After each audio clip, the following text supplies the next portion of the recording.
I can't believe it. He's already making a second video. Wasn't he embarrassed enough after the first one? Nope. I'm back for a second video. Thanks for everyone who subscribed to my channel. And if you haven't, please do that now. Subscribe to my YouTube channel. I cannot stress that enough. Please. And also, if you don't already, follow me on Instagram, Twitter, and Facebook. I appreciate it. Now, today's video is going to be very different from my first video. And again, if you haven't watched that first video, click here and go watch that. You won't be disappointed. If you knew me growing up or if we were friends, we definitely did not play soccer or watch soccer. Unfortunately, throughout middle school and high school, even into college, for some reason, the mindset that all my friends and I shared, soccer is the sport for nerds. Looking back on it now, I have no idea why that was the case. Soccer was definitely considered the lesser fall sport for men's, at least. From my earliest memory as a sports fan, definitely followed the footsteps of my dad. Luckily, my dad liked all major American sports, so that's what I took interest in. As I started getting older, my passion was in the NFL. Now, to put in perspective for you how much I cared about football and the Dallas Cowboys, I have two quick stories for you. The first story dates back to my high school days, where my girlfriend at the time happened to be a Minnesota Vikings fan, and actually a pretty big Minnesota Vikings fan. Her whole family... Fuck off. Has anyone else been getting this nonstop ever since they reopened the Confederate States? And the Cowboys happened to be playing the Vikings in a huge pivotal late season game. And I'm sure you can imagine the Vikings won. We were on the phone later that Sunday night and she said that she was going to wear a Vikings jersey. Basically, I said, if you wear the jersey, I'm breaking up with you. We're over. You're disrespecting my fanhood as a diehard Dallas Cowboys fan. And what do you know? She wore the jersey and we broke up probably for about a week. I'm not proud of it, but it did happen. She was doing that in my face for the rest of our relationship. Again, this next story I'm not proud of either. In college, my girlfriend was turning 21 and she was having a big dinner for friends, family, and of course, me. She scheduled it week 1 of the NFL football season, and what do you know? 4 p.m., Giants at Cowboys. You knew me back then. There was no shot in hell I was going to miss a Giants-Cowboys game. Growing up in the New Jersey, New York area, all my friends are Giants fans. I used to love the Cowboys-Giants games. Just the argument, the banter, everything related to those games is basically the only thing that excited me. And the fact that she was having her dinner on that day, even though it happened to be her actual birthday, disrespectful. And I didn't go. I didn't go to her 21st birthday dinner so I could watch the Cowboys-Giants games. Again, I'm not proud of it. I honestly regret it thinking back on how dumb that was because it's irrelevant. Week 1 game, who cares? I'm not proud of it. I didn't go to her birthday dinner. Sorry, Moan. I genuinely am sorry for that. Now, as you can see from the title, this video is about my recently found passion for the sport of soccer, but around the world we call it football. I'm going to call it soccer in this video because I'm from America. My audience is probably all American. Basically, the way I got introduced into soccer was from gambling. One of my close buddies started gambling on soccer, and he was telling me how the times of the game varied from American sports, so there was just a lot of opportunity to gamble on sports while I was working in the corporate world, so you can imagine how healthy that was, staring at my phone while checking scores. But what do you know, I was betting on soccer. And fast forward to today, and if you're a close friend of mine, you know I love soccer. In fact, I don't even care about any other sports anymore. Soccer is the only sport that matters in my eyes, and to be honest, in the majority of the world.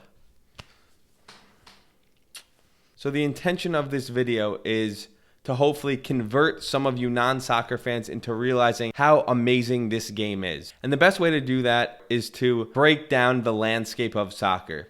You have to understand, this is a worldwide game. When it comes to soccer, the most dominant clubs in the world come from Europe. Each major country in Europe has their own leagues. Bayern Munich from Germany, Barcelona and Real Madrid from Spain, Manchester United, Man City from England, PSG from France, Juventus from Italia. Now, these are the teams that have the most money and are consistently dominant year in, year out. To explain again for you dummies, just like American sports, there's certain divisions or conferences that have teams that dominate. Think of the Patriots, the Lakers, Bruins, the Cowboys of the 90s, the New York Jets never, the Houston Astros. One of the main reasons why I love to watch soccer is the uninterrupted game flow. Now, for you non-soccer fans, imagine your favorite sport. Picture it in your head right now. Picture it. Now, imagine watching that with no commercials, no breaks, no timeouts, nothing. Just consistent play. Wouldn't it be a better product? Sure it would be. Everyone hates commercials.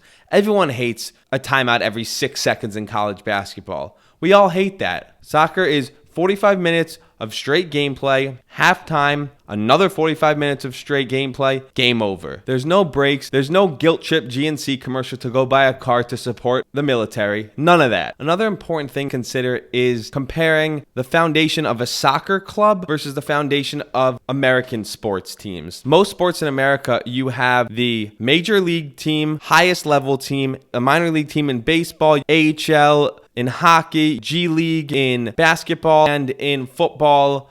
They just exploit you in college. In soccer, major clubs have what you call academies, where at the age of 10 on, they have a foundation in place to build up your talent, and if you're good enough, they will invite you to play on the appropriate level team, and I will develop through the ranks, and eventually I will make it to the first team, which is the Man City team, when you wake up with soccer mornings on NBC Sports. So basically, soccer has a foundation where they help guide you throughout your process, where in America, you're either good enough or you're not good enough by the time you're ready for the pros. And again, you have to consider that still professionals and make money. Juventus will have the featured number 1 squad where Cristiano Ronaldo on the team, and they'll also have Juventus 2, Juventus 3, and they play in lesser leagues. But again, it's still competitive and it's still professionals that get paid and are treated as professionals, unlike minor league baseball players and minor league hockey players who take buses hours around and stay in shitty motels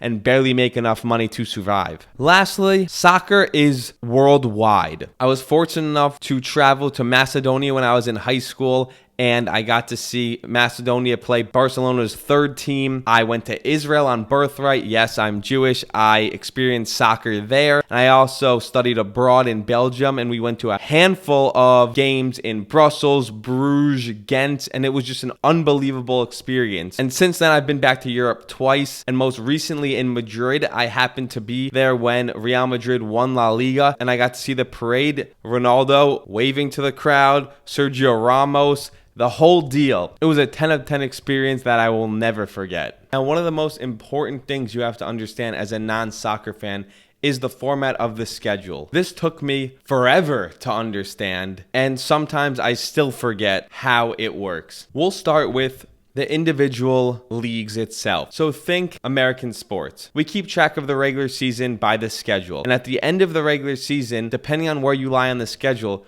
you either make the playoffs or you don't make the playoffs. Teams that end in the bottom of the standings get rewarded with draft picks and new young players. No. Soccer takes that and flips it on its head. When it comes to the division itself, there is no playoffs. It's the regular season. And soccer works on a point system similar to hockey. You get 0 points for a loss, 1 point for a draw, and 3 points for a win. If you have the most points at the end of the season, you win the league. Now, how it gets interesting and how it completely shits on how American sports do it, depending on where you fall in the standings, determines what happens to you next season. Say you are a bad team. You're at the bottom of the table. The bottom 3 teams, so the teams that finish in last, second to last, and third to last, they're out of the league. See you later. You get sent to the next lesser league. That impacts how much money you can spend on players. Obviously, less fans will come.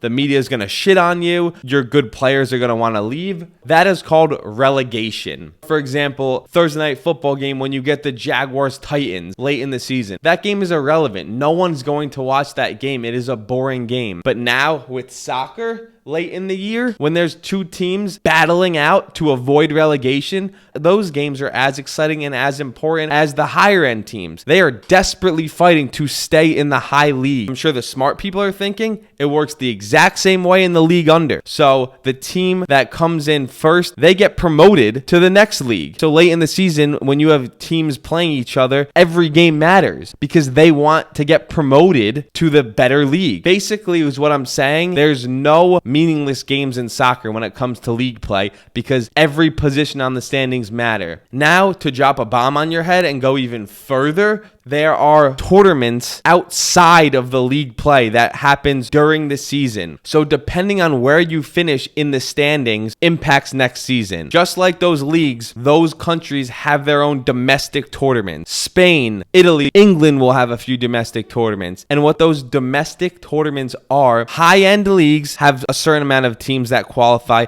but then also you get high-end teams from the lesser leagues. So you end up getting matchups that you would not be able to get in just the traditional league. Now, here is the gem. This is why I love the game of soccer. The most important tournament in the world, the best sporting event by far, without question, is the Champions League. Forget March Madness, forget the NHL playoffs, forget the Super Bowl. Champions League is the most important, impactful, crucial sporting event in the world. And what Champions League is another tournament, but how it differs, it breaks the boundaries. You get all the best teams all throughout Europe. All the major players are playing in this. So obviously, the best leagues have more teams invited to the Champions League. But what makes it so interesting is you'll get the popular teams like the Manchester City, Juventus, Tottenham, Barcelona, Real Madrid, Bayern Munich, playing teams from Russia, Cyprus, Belgium, Netherlands. All the little countries in Europe are still represented. So the atmosphere at these lower end teams when Cristiano Ronaldo, Lionel Messi, Harry Kane, Robert Lewandowski, it is mayhem. And it's something that American sports just doesn't capture in the slightest. Thank you for watching. If you made it this far, subscribe to my channel, follow me on social media. Have a wonderful rest of your quarantine.